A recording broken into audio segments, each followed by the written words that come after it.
Hello everyone, I'm Professor Chen. Welcome to the General Chemistry class. This section will continue with Chapter 5, Reactions in Aqueous Solution. The topic of this session is the precipitation reactions.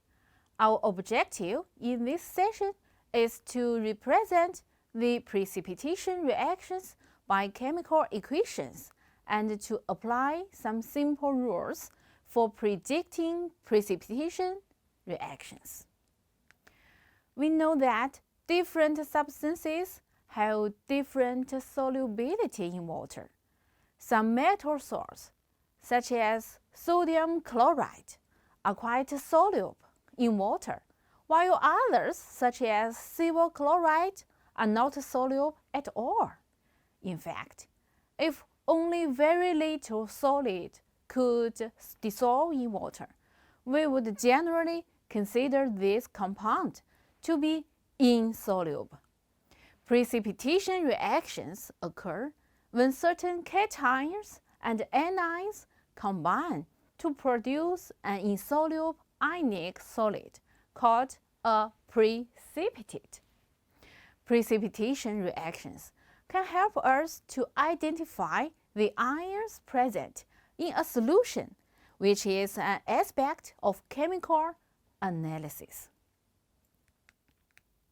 Take the reactions of lead nitrate and sodium iodide in an aqueous water solution, for example. When mixing the two solutions together, it yields sodium nitrate, which is soluble, and lead iodide as a yellow precipitate. Applying the principles into chemical equation, we can get the following equation. For ionic equations, since the soluble ionic compounds lead nitrate, sodium iodide, and sodium nitrate are all electrolytes, they should be represented by their separate ions. Just like this, as in this ionic equation, sodium ion and nitrate ion appear on both sides of the equation. They are not reactants because they stay unchanged. We call sodium ion and nitrate ion as the spectator ions. If we eliminated the spectator ions, all that remaining formed the net ionic equation.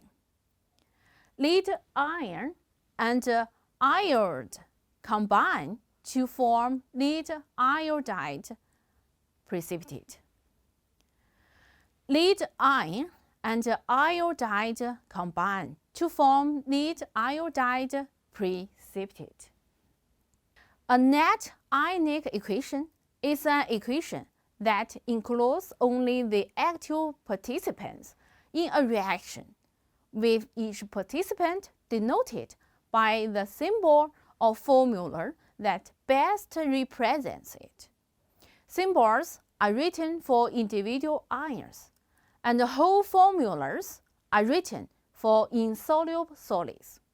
Because net ionic equations include electrically charged species, ions, and a net ionic equation must be balanced both for the numbers of atoms of all types and for electric charge. The same net electric charge must appear on both sides of the equation. This is the molecular level image of lead iodide precipitate formation process. This is the molecular level image of lead iodide precipitate formation process. When the lead ion encounters the iodide, they combine together and attract more ions to grow up. When the groups of ions is big enough, we will be able to observe the yellow precipitate in the test tube. Let's see another example. How to get the net ionic equations for the reaction of silver nitrate with sodium chloride? We know that silver chloride is insoluble. We can first write down the formula equation and eliminate the spectator ions and get the net ionic equation. So when we are asked whether precipitation occurs when aqueous solutions are mixed, first we need to get information about the solubility of substances. Which source of ionic compounds are water soluble and which are water insoluble?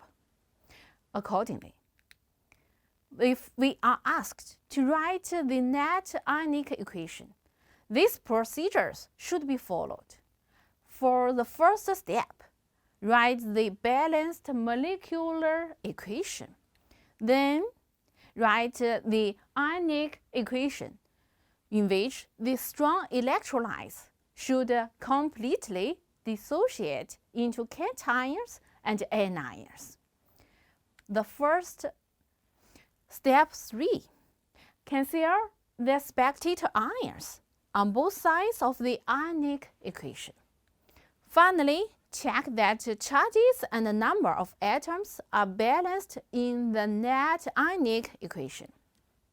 But whether precipitation occurs when aqueous solutions are mixed, we need to get information about which source of ionic compounds are water soluble and which are water insoluble. We expect that the insoluble ones to form when the appropriate ions are mixed in solution. The most concise form for this information is a set of solubility rules. For alkaline metal ions, nitrates, bicarbonates, and chlorates, their salts are all soluble, no matter combining any cations. For halides, chlorides, bromide, and iodide, they form precipitants with silver plus, mercury 2 plus, and lead 2 plus. Sulfate forms many precipitants with cations like silver plus, cadmium 2 plus, barium 2 plus, and etc. Other anions like carbonates, phosphates, chromates, and sulfides, their soluble salts are only compounds containing alkaline metal and ammonium ion. Lastly, for hydroxide, only bases containing alkaline metal or barium ion are soluble. Now, let's see some beautiful images of the precipitate formation in solutions. In order to identify if the precipitation reaction happens, I would strongly recommend memorizing the solubility rules.